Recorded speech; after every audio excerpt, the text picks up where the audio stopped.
Hello, Internet. The Morgan You Know podcast network presents Balls Brew. Hello and welcome to another episode, and welcome back to myself, I guess. That sounds incredibly awkward, but you know what I mean. Happy to be back here podcasting with the fellas. We have some important business to get to, so let's dispatch with the intros. You heard him right there, bringing us in. You hear him every time, broadcasting from the great state of North Carolina. It's Chris King. Chris, hello. Hey, Rod. How you doing today? It's your first pod on Balls and Brew of the year, right? That's right, it is. It is my first pod of 2022. I was down and a little foggy taping last week with the Omicron variant of the COVID-19 virus, but we are back and ready to go. So thank you for checking in on me, and you guys doing such a good job in my absence. And if we're talking football, we got to have our handicapper, our guy who has all the stats, all the games, going back against the spread for many, many years. He's our guy, Josh Williams. Josh, hello. What's up, Rod? Good to be back.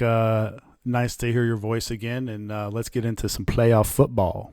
Well, you know, I'd love to get into some playoff football about the Indianapolis Colts, but they made that rather difficult for me. So let's not kid ourselves. We know that that's absolutely where I'm going to start. So here's what I'm going to do. The first thing I'm going to say is I'm going to apologize to you, the listener. Okay, I'm going to apologize to you, the listener, because I'm angry at myself, okay? I pride myself on being somebody who is obtusely consistent at times, okay? To the point of I will anger everyone around me by just harping on one point and staying with it time after time again. My evidence on this podcast, you can go back in previous episodes and listen to it. So I started this year completely anti this fraud of a Colts team and completely anti this fraud of a quarterback, Carson Wentz, and you two beat me down and browbeat me and talked to me about all these different things that gave me Jonathan Taylor glitter in my eyes and sprinkled it all in front of me and made me believe that this team was actually something, and they showed us exactly who they were. Final game of the season,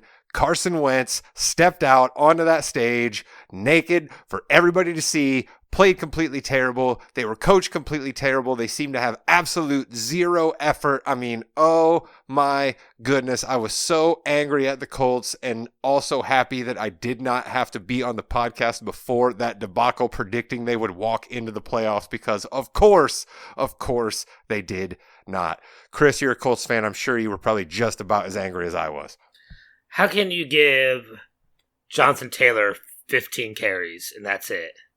That's all you had to do to control that game was hand the ball off, let him run 30 times. You keep the offense on the field. You take those decisions out of Wentz's hands. You win the football game. And it wasn't just the Jags game, the Las Vegas game the week before. You got to win one, and you should win both of those games. And then you don't have this conversation. Listen, you two guys wanted to tell me that this Colts team might be able to walk into the AFC Championship game or even the Super Bowl. So absolutely that team should win one of those two final games. Mr. Williams, what kind of a choke job are we looking at here by the Colts? Man, it was pretty bad. Carson Wentz, he has to learn to take better care of the ball. And I know that's probably not going to happen anytime soon.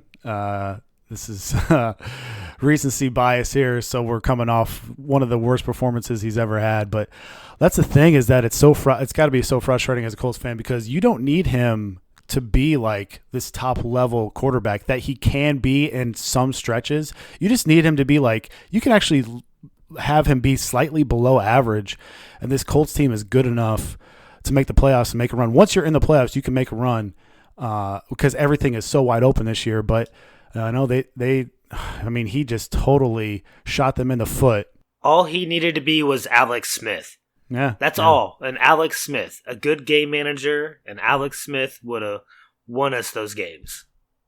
Yeah, man, Stan Humphries got to a Super Bowl as a quarterback for the Chargers. You know what I mean? Like, it's possible, you know? I mean, Brad Johnson won a Super Bowl as a quarterback of the Bucks. You know, Trent Dilfer. Yeah, Trent Dilfer, Kerry Collins. There's guy Doug Williams was the MVP of the Super Bowl once upon a time. And, these guys aren't lighting it up, the record books, so to speak, as far as NFL quarterbacks go. But I have one more thing I need to say about this Colt game before I move on. And, Williams, I don't think this is you, but this is your brethren, okay? I got to speak to Bear fans here for a second. I will never, for the life of me, understand how I saw numerous Bear fans in my Facebook life, and you know who you are, go to Facebook and revel in that Colts loss. I don't get it. I don't understand how any Bear fan can literally write something on social media saying, me just sitting over here watching the Colts choke. We won 2 times the games you guys did. We're not in the same division, not in the same conference. Your team's terrible. Worry way more about that than getting pleasure from a team in another conference winning a football game. You Bear fans that dance on Colts fans' graves, I just will never understand it. We are not rivals.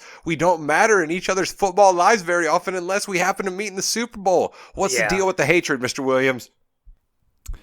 Yeah, I don't get that. I think some Bears fans are still probably sour over that 2006 Super Bowl loss. But, clearly the Colts were the better team that day. You can go back to, probably this century, and that 2006 Bears team that made the Super Bowl was probably one of the worst teams to ever make the Super Bowl the last 22 years. Bears fans are going to come after me for that, but really, it's like I don't get the Bears hate towards the Colts, like you said. Like we don't see each other once every 4 years, and I don't get that. And it's probably because the Bears fans want to control this area, and they see some Colts fans around this area, and they don't like that. I don't know. I don't get that whole thing either. Heaven forbid we root for the team that broadcasts from the state we live in. Heaven forbid, right? How dare us Colts fans? It's like they're upset because us Colts fans don't find the Bears relevant at all, and that probably makes them even more mad. Let me be clear. Bear fans, you want to dance on the Packers fans' graves? That makes complete sense to me. Dance on Vikings fans' graves. Dance on Lions fans' graves, man. All of that makes sense to me. Other NFC teams. But for the life of me, I will never understand how you literally can sit at home. And that's the thing, Bear fans. In the deep, darkest recesses of your black Bear fans' heart, even when you're writing that thing saying that you're celebrating the Colts choking away that loss, you're still crying knowing that you had Matt Nagy as your coach and you have the ownership that you have and the fact that you haven't had a decent quarterback since Jim McMahon. You know all that in your heart of hearts. But so if it makes you feel good for a couple of seconds, I guess go ahead and do it. But I'm here to tell you it's ridiculous. Yeah, much rather be a Packer hater or Vikings hater than a Colts hater. I don't get that.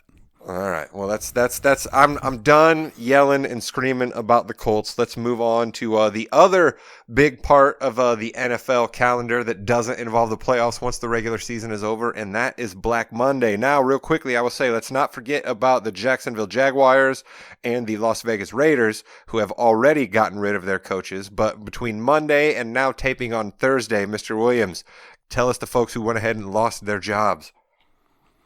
Yeah, and it actually started on Sunday because the Broncos played on that Saturday game. Oh, that's right. And Fangio decided to kick a field goal to go down by 4 against the Chiefs with like 4 minutes to go, thinking they might get the ball back. No, that didn't work. So that was kind of the nail in his coffin. So yeah, Nagy's out, Judge is out, Culley's out. Like you said, Urban Meyer and John Gruden out. Before that, Fangio and Zimmer were both out. And then the biggest surprise to many was that Flores is out in Miami. So those are 8 guys out. That's 25% of the league that's going to have new coaches next year. Let's just start right there. Do you think that that's good overall for the NFL and its product, Mr. Williams, to be cycling through new coaches that much of the league every year? Probably not. It's probably not great because some of these coaches aren't allowed to interview with these teams until their team is done. They kind of tweak that a little bit, but that's kind of the big reason why Eric Bieniemy hasn't got a head coaching job in a while, because the Chiefs are always making a deep run in this thing, and these owners and these GMs want to get a head start on the scouting process and getting a head coach in their building early. So, and the NFL is a cronyism type of league, man. They'll recycle old coaches like you wouldn't believe. So we need to get some new fresh blood in there. So I don't know. We'll see. We'll see. I don't have much confidence in these bottom 8 teams to make the right decisions. There's probably only going to be 1 or 2 of them that make the right decisions. I was going to say, Chris, let's go to you on this. You've been around. You've seen a lot of different head coaches come through, right? You got your retreads, as Mr. Williams is talking about there, for lack of a more compassionate term, I suppose, guys who have had shots before and are maybe going to get hired for their second, sometimes even third job, or an assistant who's never been a head coach before. Which way are you, Chris? I'm making you an owner because things went really, really well for you back in the 70s when you were doing your vacuum cleaner salesman days. Let's say somehow you got to buy the Cowboys, right? And now you're sitting as the old man who's been a top of the Dallas Cowboys ownership box for years. What way are you going to go? If it's a head coach, I need somebody with at least assistant coach or coordinator experience, because you need someone that can at least is familiar enough with pro athletes. It's very hard to have success early when you're a coach moving from the college to the pros as a head coach for your first time. So I think you got to go with someone that's had experience as at least a coordinator or a head coach previously.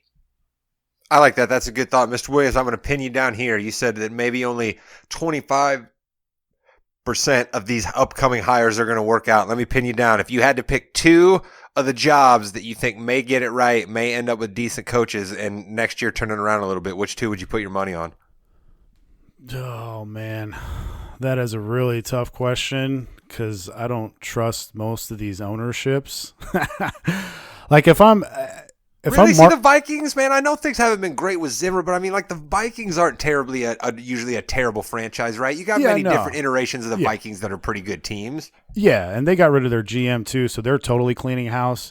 If you go over to the Vegas, Mark Davis, I mean, what happens if Bisaccia wins this playoff game? How can you not bring him back with all the turmoil that the Raiders have had this year? I think you bring him back. That's as Simmons likes to say, Pit Boss Rich, man. He's done a fantastic job this year, and so yeah, we'll see, man. I don't know, man. I don't trust the owner in Miami. Obviously, we know how bad the ownership is in Chicago. The Giants have been a total utter mess this last decade. See, there's another one, right? You'd think the Giants still have some shine, the Maras, the fact that they got a great history as well, but things have been pretty smelly in New York for a while, so I agree with you that Giants job isn't great. But here's what I'll say about Jacksonville, all right? You get to follow the Urban Meyer debacle, and you might have yourself a quarterback. So, I mean, believe it or not, the AFC South's still wide open. The Titans are by no means a juggernaut, and we just talked about how terrible things are in Indianapolis. Yeah, but then it's like with Shad Khan, the owner, it's like, does he have 1 foot in Europe?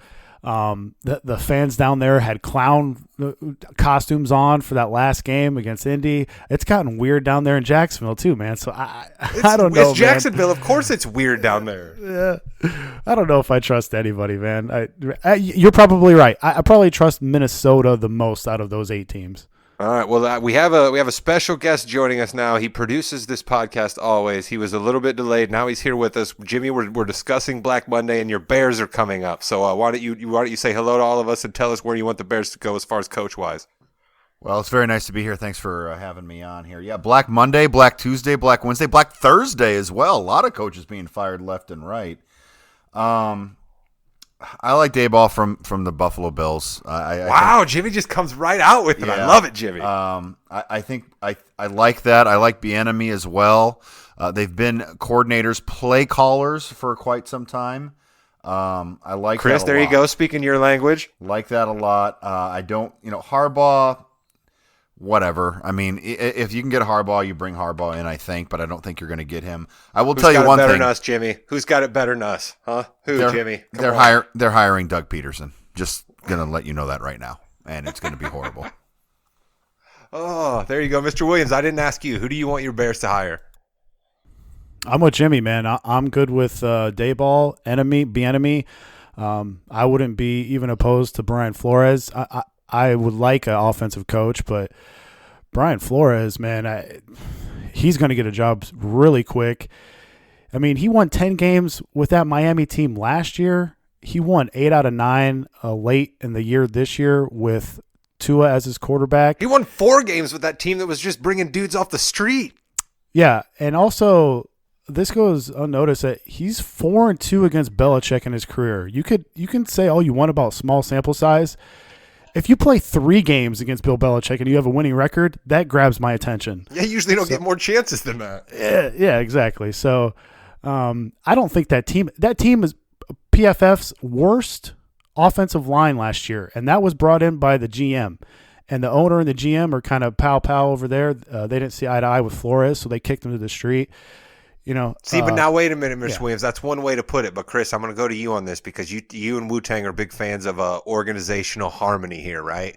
And if stories are to be believed, what's happening with the old Brian Flores is he literally stopped communicating with his assistant coaches. I think there's an alarm going off there. I think Brian Flores' people are trying to stop us from talking about this. That I am an old man, so I do have a grandfather clock. I apologize. Of course you do.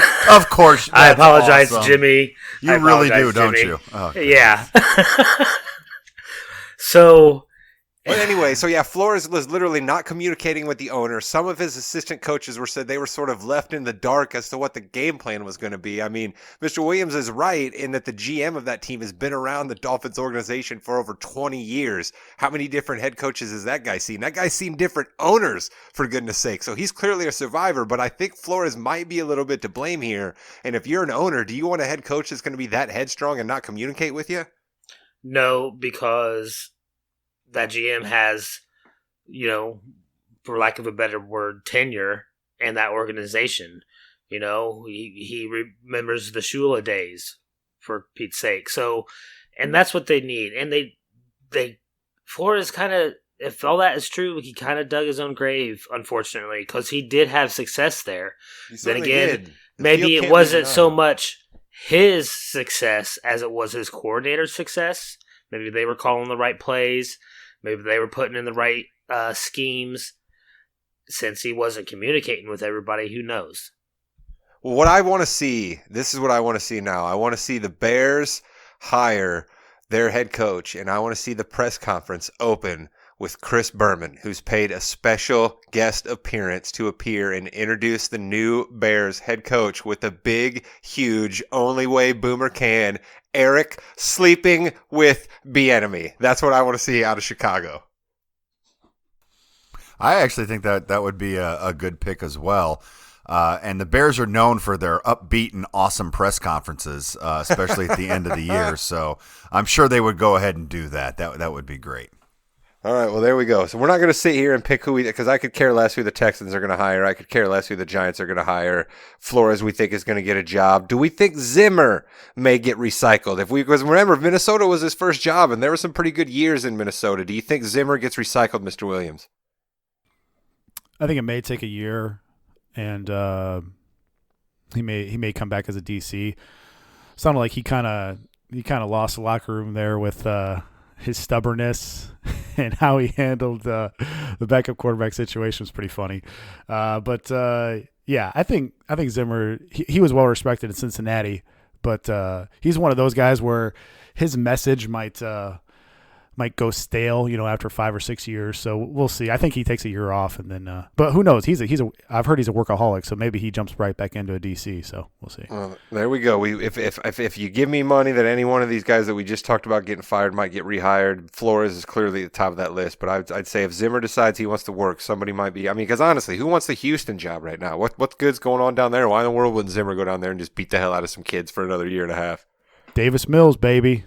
That's right, the big neck Davis Mills. Well, Mr. Williams, why I got you there, why don't we give everybody your final record? You finished the year with I believe, below 500 record, did you not? I did 23, 29, and 1. But if you include Thanksgiving, 26, 29, and 1. And if you include outright upset pick of the week, I went 32, 33, and 1. So it came down to that last game of the year, Chargers, Raiders. Probably the best game of the year. Was on the wrong side of that. Chris was right.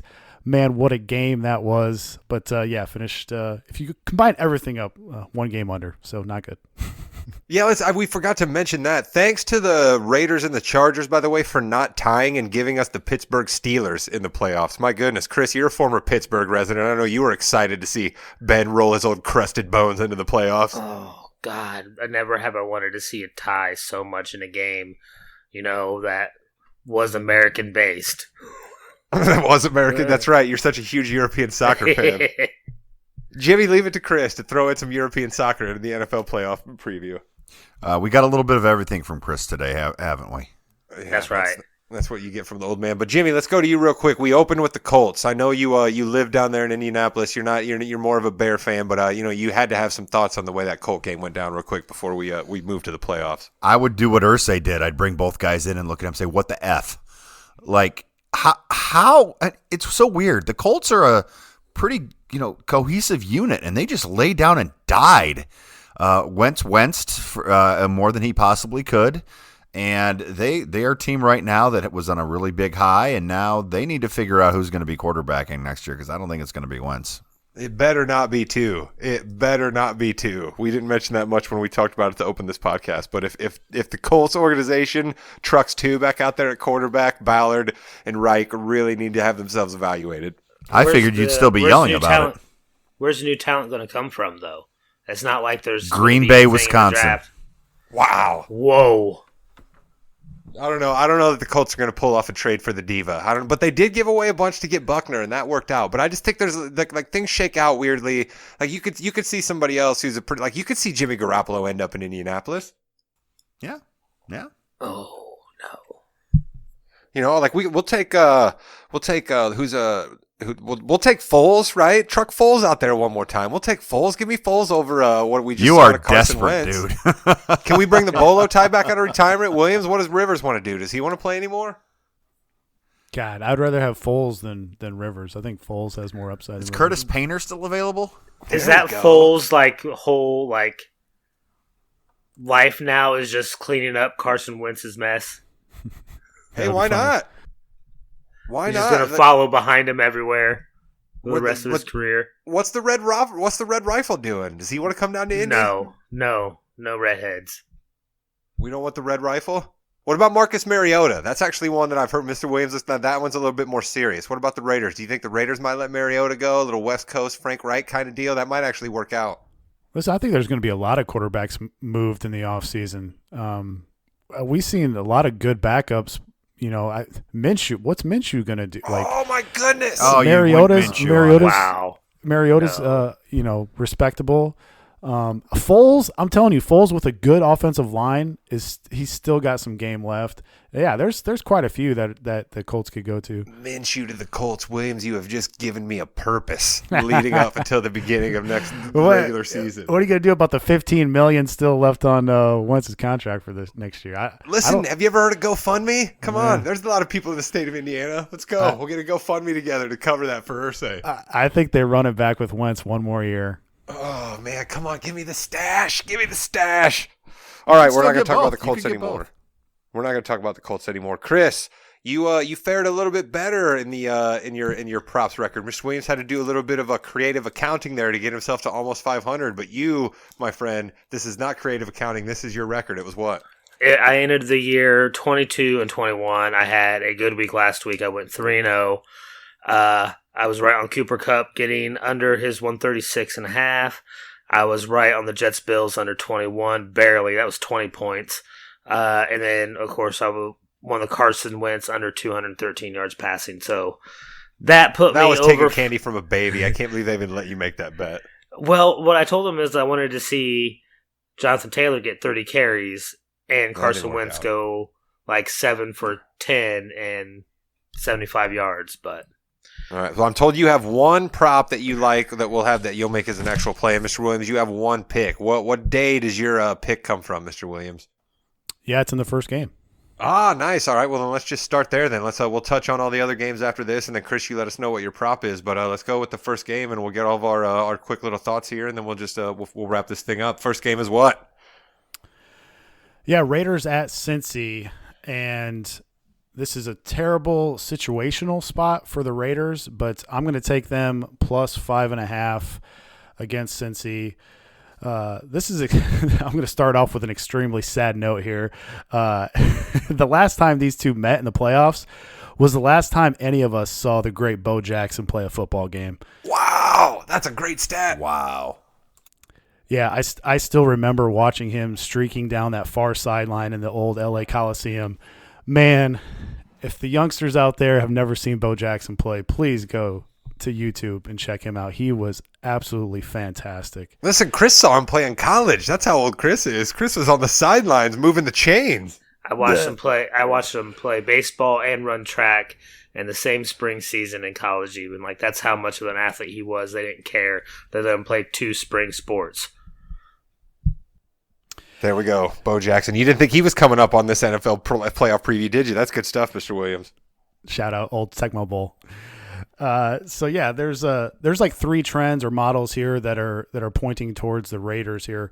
Since 1980 in the playoffs, if 2 teams were facing each other for the second time, the team that lost the first meeting, that's the Raiders lost earlier to Cincy earlier this year, ended up covering the spread 60% of the time in the second meeting. Kind of makes sense here. Public might inflate that number due to recency bias from what they saw in the first matchup. Also, wild card dogs of 7 or less since 2003 are 28, 14, and 1 against the spread. That's 67%. And also, this is a big one here. Road dogs are 14 and 2 against the spread in the wild card round in the last 16 games. All those 3 trends and models point towards the Raiders this week, plus 5.5. I have some other, statistical stats, but if you guys want to jump in on any of your thoughts here. Jimmy, let's go. I wanted to go to you on this. This is typically what the NFL would say to you. We believe this is our worst playoff game, and I think they made a wrong call here. I'm kind of excited about this game. I think it's going to be some exciting football. My heart has me on the other side of Mr. Williams here. I think with the Colts out, I find myself wanting to pull for the Bengals and Joe Burrow. How about you? I mean, really, it's in my opinion, it's the second or third most intriguing game of the weekend. And yeah, I lived in Cincinnati for 7 years, and man, the Bengals fans want this so bad, but the Bengals fans know what's going to happen. I'm kind of with Williams on this. I think I would take the Raiders on this one, and they might actually outright win it. Ooh, wow. All right, Chris, am I standing alone going with the Bengals, or are you with me? So I definitely am on your side, Rod. I find myself rooting for the Bengals. I actually think the Bengals win this game. I do, however, think it's going to be closer than 5.5 points, so I think Williams is right to take the Raiders on that bet, but I still think the Bengals will win. So Joe Burrow has just been proven everybody wrong, especially the last 5-6 weeks of the year. I know he didn't play that last game. They didn't need to because he played lights out the 2 games before that. 4 of his last 5 games played, he's thrown for over 300 yards. They have a legitimate quick strike offense, and I think that's what's going to get them to win the game. Yeah, Mr. Williams, do you think we're going to be looking at a high-scoring game here, or do you think this is going to be one of those typical playoff games where we think we're going to get a shootout and all of a sudden defenses show up? Yeah, I actually don't. I think this is going to be lower scoring than what most people think. Since he has faced the second easiest schedule of defenses this year, second easiest schedule of pass defenses, the very easiest schedule of run defenses, and the Raiders, on the other hand, the Raiders D has faced top 5 schedule of opposing offenses, and the Raiders keep everything in front of them. With the exception of those 2 KC games, the Raiders blitz the least often out of any team. That's good because Burrow torches the blitz, but is only middle of the pack when he's not blitzed. So you also have Isaiah Prince, offensive tackle for Cincinnati. He's the 12th worst graded offensive tackle, 6th rounder, trying to protect Burrow. We saw what Max Crosby did in that Monday night game against the Chargers. He leads all edge rushers in pressure rate, and his highest pass rush win rate of the year was the first matchup versus Cincy. So there's a few things pointing towards the Raiders. There's also, I said at the beginning, this is a terrible situational spot for the Raiders because they just came off of like 5 emotional quarters basically on Monday night. Now they get the first wild card playoff game. The NFL did them no favors there. And these are 2 first-time QBs. These are 2 first-time coaches in the playoffs. It could That's right, the pit boss, baby. Pit Boss, could be a very tight game on both sides. If that's the case, give me the 5.5 points. And I'll take the Raiders. I mean, I really don't know who's going to win this game. Well, there you go. Our football handicapper gave you his pick and then told you he doesn't know who's going to win that game, and we're split 2-2 here on the podcast. So if that doesn't help you out there in podcast land, folks, I don't know what does. What's the nightcap game on Saturday, Jimmy Jam? We've got New England at Buffalo. This is interesting just because of how the first game with them went, and then obviously the second game. I've got to think Buffalo wins this, Williams. I mean, is it? Buffalo's got to win. What's the spread on this one? Yeah, so it's kind of bounced around from 3.5 to 4.5. This is the toughest game for me to kind of pin down here. The 3-6 matchups. I don't know if you take any stock into this, but in the last 8 years combined, are on a 15-0-1 record to the under, and this, which makes sense because it's going to be a lot of wind, and both of these defenses are pretty good. The 6 seeds. I feel like that's been a recurring theme in Buffalo this year, man. What's going on with the wind up there in the Niagara area? Yeah, and the 6 seeds have dominated the last 4 years in this wild card round. They're 7-1 straight up, so that's good for the Patriots. They're 8-0 against the spread. The Titans were a 6 seed that year that they came out of nowhere, weren't they?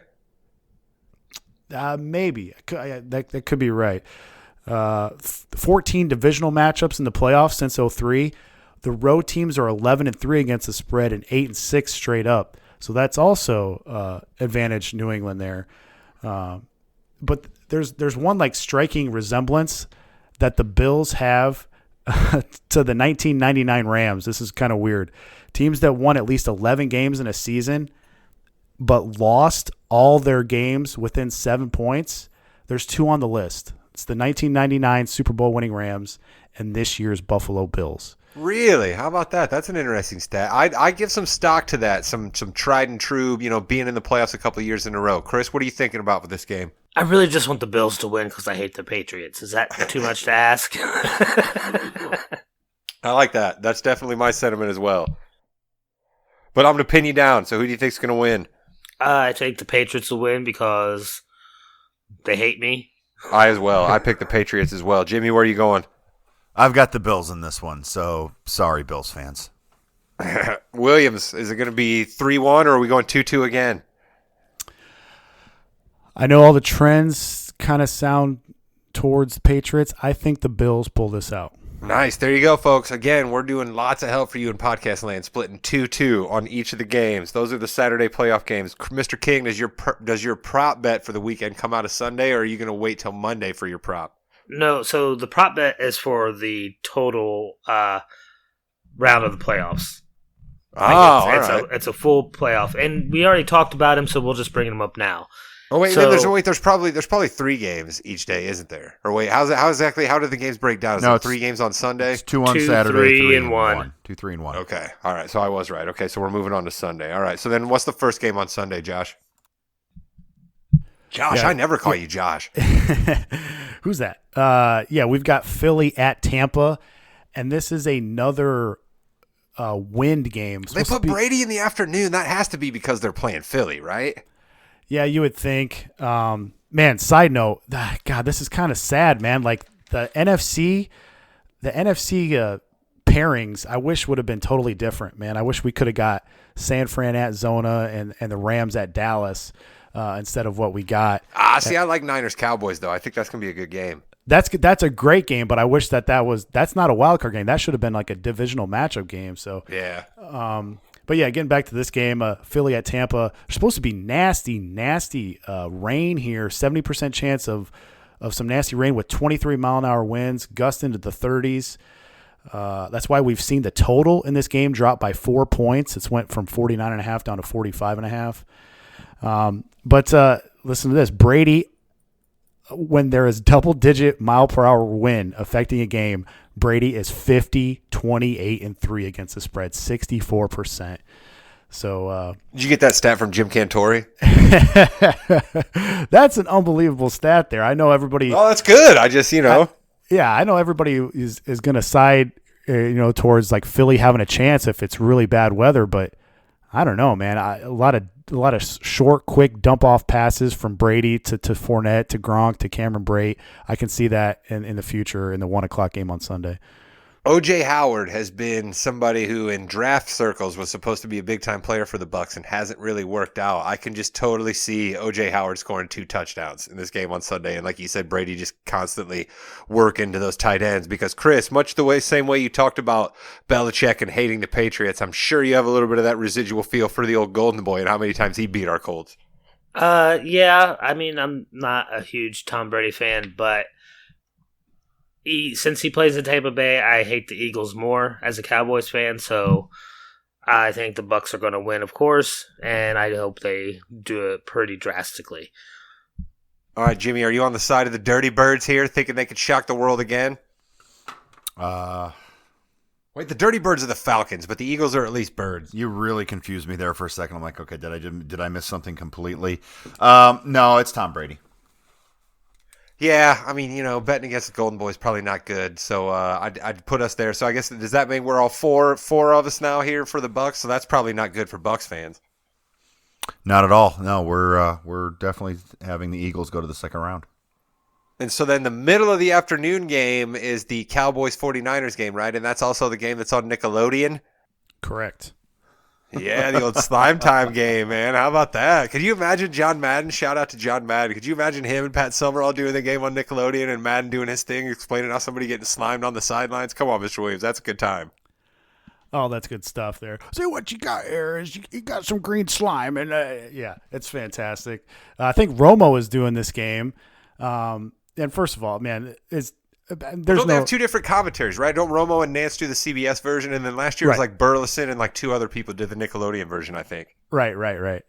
Yeah, first of all, Pat Summerall and John Madden have to be calling this game in football heaven. I mean, this is this is the first time these two have met since they met 3 years in a row from 92 to 94 playoffs. I mean, that's just classic Summerall and Madden there. I have a ton here for this game. Well, let's go to the Cowboys fan though first. Go to the Cowboys Dallas is favored by 3. All right. I really kind of love that we play the 49ers.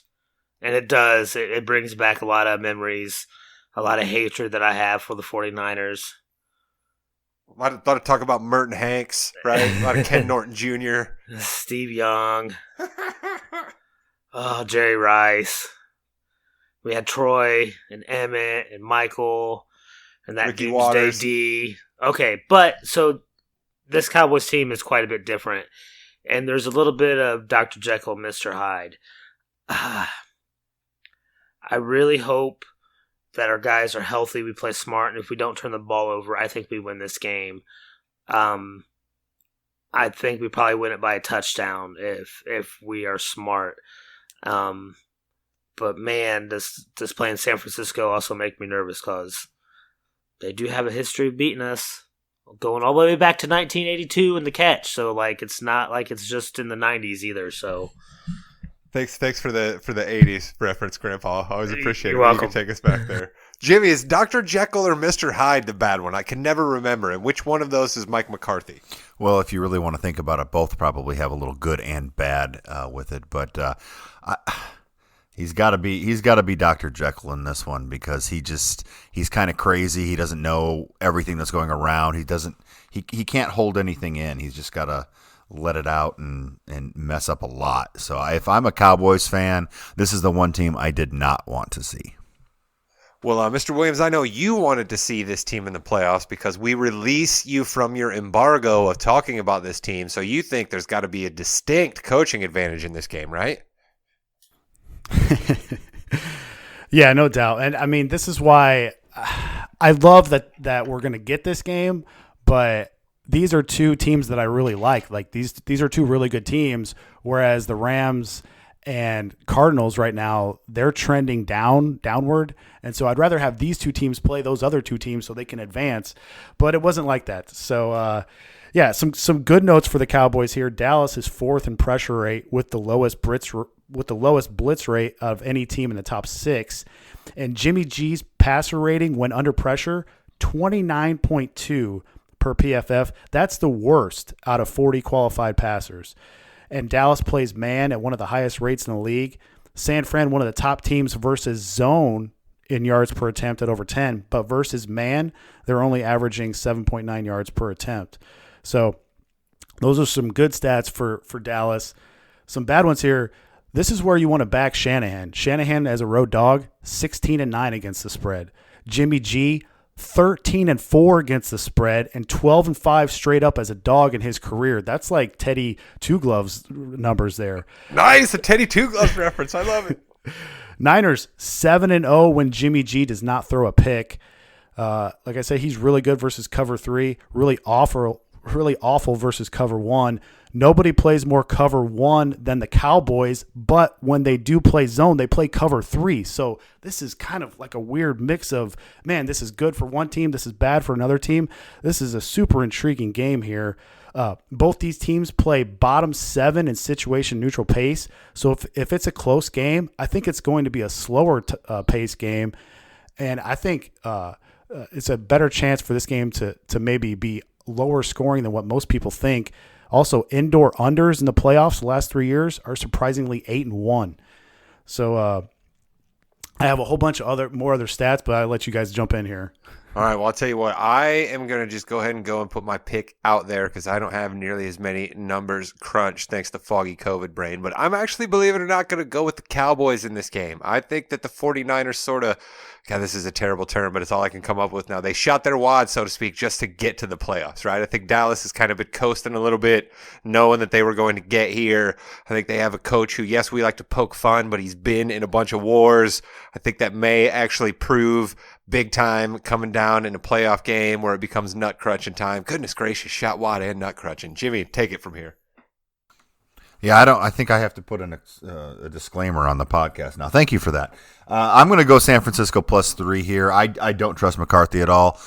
Great stats from Williams, but I think it's got to be San Francisco +3 here. I'll take that all day long.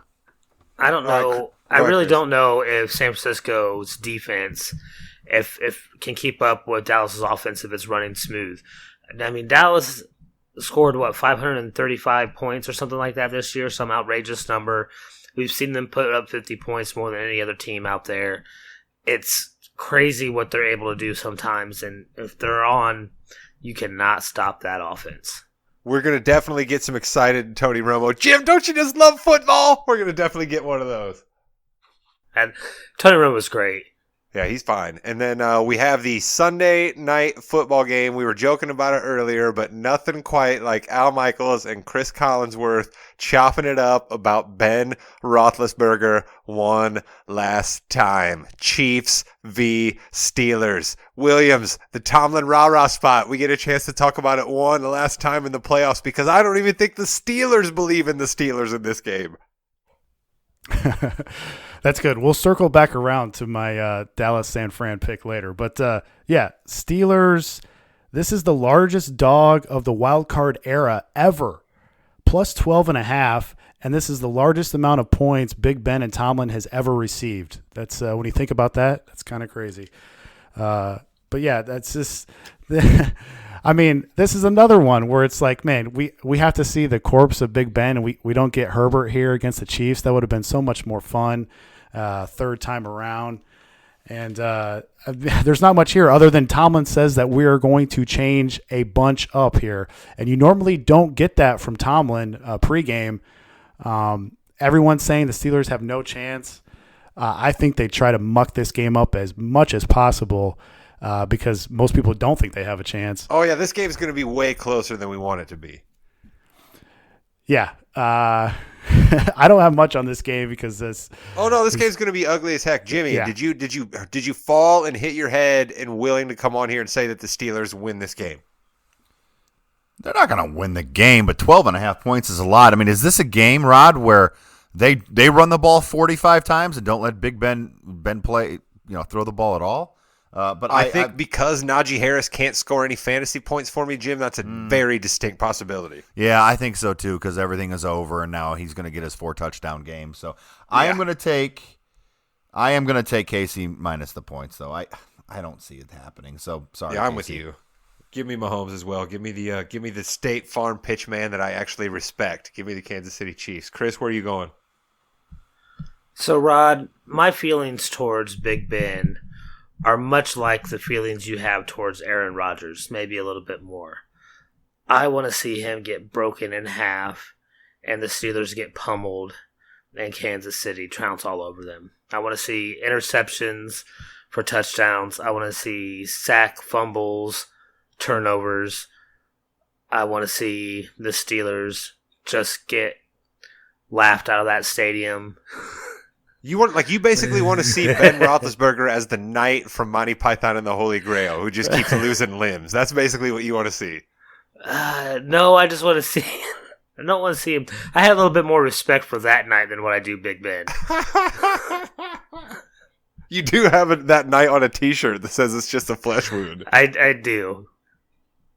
All right. So, Mr. Williams, your final thoughts on I guess we have one more game. I was going to go back to you for your Cowboys Niners thoughts, but we have one more game to play on a Monday now. What's going on with this game? Yeah, and I'll also side with KC here. I think it's lower scoring than what most people think also. So I think the Steelers kind of Tomlin definitely mucks this game up. Like Kansas City's going to win like 15-14 or something. I think KC scores more than that, but I do think it'll be maybe lower than what the total is. But yeah, this the Monday nighter. At least we get a Manning cast here. These are two teams. Yeah, we get like a mega cast, right? They're doing like 5 different broadcasts or something weird, aren't they? Yeah, pencil me in for the Manning cast. And can we please like stop with the 4 guests? Like I'm good with like 1 or 2, man. Here, like we don't. Roger Goodell by far takes the award for worst guest in the Manning cast. It's terrible. It's terrible. Yeah, we don't need 4 for a playoff game, but I'm sure they'll have one. Maybe what do we got? What are our guesses here? Maybe Jake Plummer and Eric Dickerson for this game. Nice, that'd be incredible. Give me some Jake the Snake.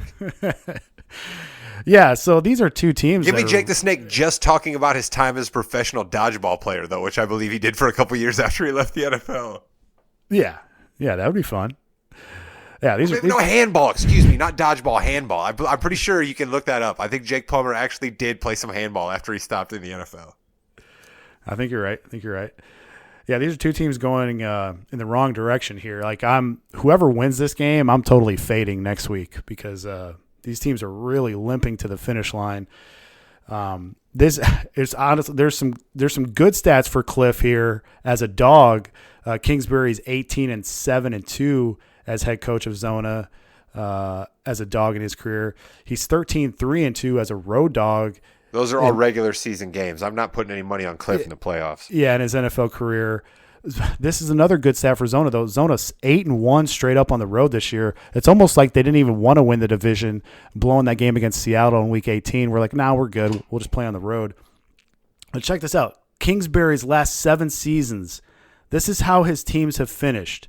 In 14, lost 4 out of 5. 15, lost 4 out of 6. 16, lost 6 out of 8. 17, lost 6 out of 8. 18, lost final 5. 19, lost 7 out of 9. 20, lost 6 of 9, with one of those wins coming on the Hail Murray. And this year, lost 4 of 5. Like, this guy just crumbles down the stretch here.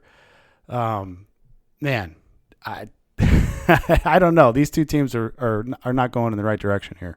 They are. They most definitely are not. They've been limping in. We heard so much about the Rams. Jimmy, do you think that the Rams, to the proverbial flip the switch, and all of their veteran former superstars have one last run in them? Kind of, I guess, what we saw to some of the Bucs last year, no? This is a tough one. I think this is going to be a real close game. I'm going to take the Cards +4, but I do think the Rams will pull this out. I think Murray will make one more mistake than Stafford does, and I think that's going to give the Rams the win. Chris, you've never been a huge Stafford guy. He seemed to be a bit banged up in the second half of the year, if you want to try to be generous to him, or you can just say he finally went Matt Stafford. What are your thoughts on this game?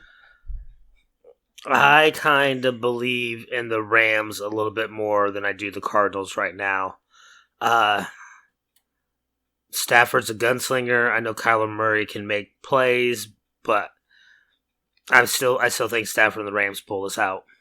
Yeah, I got the Rams as well. So there we have it. Mr. Williams, I believe you didn't talk about your finish to the Cowboys-Niners game because perhaps that's your upset pick, eh? Possibly, and I think I agreed with Jimmy here on this last game. I think I'll take Zona +4, but I'll take the Rams to barely squeak it out. I don't have much faith in that one, but yeah, So, outright upset pick of the week. Surprise, surprise. I'm going with San Fran. Over the last 10 games, the Cowboys' rush D has faced offenses with an average rush efficiency rank of 23rd, yet they are only 19th in EPA per rush allowed. The Niners, that's what they do well. They are top 5 in rushing efficiency, and they've done it with a plethora of running backs and O-line injuries. Dallas doesn't do a great job covering the middle of the field either with that cover 3 that they mostly play, and expects Shanahan to attack Leighton Vander Esch, more likely with George Kittle. He runs almost like 65% of his routes in line. Cowboys have given up a 61% success rate and 8.5 yards per attempt to tight ends in line. Debo can also has some success here. And don't forget the 2016 Falcons team. Dan Quinn. How could we forget? Dan Quinn was the head coach. Now he's the DC of Dallas. Kyle Shanahan was the OC of that Falcons team. Now the head coach of San Fran. These two guys know each other pretty well. They'll have some tricks up their sleeves. If Kellen Moore, I think if you're Kellen Moore, I think you want to lighten the rush load and dial up more passes, almost like that Tampa Bay game plan in Game 1, where they just abandoned the run and because they were like, we're not going to run on Tampa, let's just sling it, especially on early downs. Since Week 11, the Niners are number 1 in EPA per rush allowed, but they are still slightly below average against the pass. So I think if you're Dallas, I think you come out slinging it. Try and get the ball in the hands of CeeDee Lamb like on screens, because he's just as good as Debo with yards after catch. And the Cowboys haven't done a good job this year in getting the ball into CeeDee's hands like right at the line of scrimmage, so letting him run. So that's another reason why I like San Fran. Dallas, second worst in yards after catch allowing, and there's nobody better in the league than Debo at that. So I like both these teams, but I think San Fran squeaks out a win in Dallas on Sunday. Well, there we go. We talked to you about a little bit about every one of the games, but I think it's pretty clear that the Cowboys-Niners game, it's in the big spot, right? The Sunday afternoon spot, not technically the night game spot. It'll probably be the one that gets the most eyes. Cowboys games are always huge. That one should be an awful lot of fun. We will be back next week to talk all about what we saw this week and to talk a little bit about the two teams that we did not talk this week because they are at home. That would be the Tennessee Titans, the number 1 seed in the AFC, and the Green Bay Packers, the number 1 seed in the NFC. They will be taking on somebody next week. We will be back with another episode of Balls and Brew then. And Mr. Jamriska, we were coming back strong with Yeah We Know, and then I caught COVID. So I guess we're going to have to catch everybody next week, but plenty for us to talk about there. Oh, plenty to talk about. More releases, tons of news coming up, and the Royal Rumble is right around the corner. Always. Mr. King, I know you're a huge Royal Rumble guy, so yeah, you know, big things happening on Yeah We Know around the corner. Royal Rumble is by far my favorite pay-per-view event. Yeah, we're looking forward to that one. So when Jimmy and I will have a wrestling episode for you. Probably that'll be up in your feed next before we do another episode of Balls and Brew. And the Mrs. Morgan, and I are cooking up a very special episode about a early 90s movie. Keep on the lookout for that. That's going to be an awful lot of fun. But I also wanted to mention, I mentioned a couple times during this pod that I was suffering from COVID. And the Mrs. Morgan, as she so eloquently can do, took to her blog to explain a little bit about what that was like for a couple of days in the Morgan household. So if you like reading my ambitions as a writer, always, you can check it out at themorganknow.com. That's everything going on in the Morgan universe. Thank you so much for listening. Jimmy, thanks for producing. Mr. Williams, Mr. King, thanks for hopping on. And as always, last word goes to you, Chris. Goodbye, Internet.